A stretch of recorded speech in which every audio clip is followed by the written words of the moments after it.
يخطط ويدبر ومرسي ينفذ. ارفع اسعار نزل اسعار قطاش بيمثل، والدستور على هيئة خط يا خسارة الخط تمثل. يلا كمل كمل للخازوق وحمل. طب اين حق في الدستور؟ لازم شعبي دمه يفور. يا مرسي ليه بتدور؟ تعالوا نبص على ابسط منظور. الجمعية التأسيسية هي الارض البور، والاخوان 40% خدهم وارحل غور. قانون ضرايب ينزل ببان الشغل تقفل، شباب مش لاقية تلبس، مواد الدستور بتحبس كل فصل في الدستور. المادة فيه بتنكس تفكير شباب للأسوأ كان نفسه الحلم يلمس. اللي ما تشاهد في سبيل حرية التعبير، واللي معارض للإعلام بصوته شارك في التحرير. والإخوان بتضرب حي والضحايا كتير، واعتصام مطلق بنطالب مرسي غير المصير. ليه نموت في عهدك بعد الثورة؟ ليه نشوف في عهدك المؤامرة؟ حبينا ريحة الغاز تشكيل دستور الغاز، اضرب خرطوش ورصاص. حبينا ريحة الغاز. ليه نموت في عهدك بعد الثورة؟ ليه نشوف في عهدك المؤامرة؟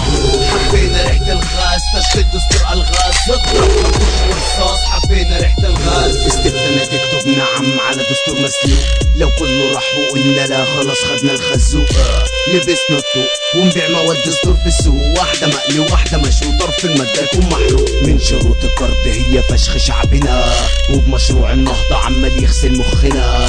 تنزل حجز جوه اسمه من غير سبب، وما تسألش ليه الدستور عاوز كده. يا شعب رئيس بلدك طلع عقباوي، للنهضة هاوي في الإخوان يداوي، للمرشد مخاوي. أصل مرسي حاوي حاوي لاوي بوزو لاوي، لو مشروع العضة جاري جاري دربن دربن داري داري. ومادة مش عاجباهم هوبا يحذفوها تحت رعاية أم أيمن، أصل مصر بلد أبوها. الإخوان خلوها لوها ضرايب هيعلوها لوها. الطيارة تصور مليونية بفلوس الحزب يأجروها. ليه نموت في عهدك بعد الثورة؟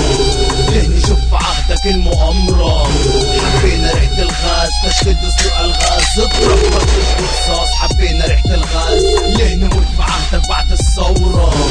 ليه نشوف في عهدك المؤامرة؟ حبينا ريحة الغاز تشكيل دستور الغاز، اضرب خرطوش ورصاص. حبينا ريحة الغاز. ليه نموت في عهدك بعد الثورة؟ ليه نشوف في عهدك المؤامرة؟ حبينا ريحة الغاز تشكيل دستور الغاز، اضرب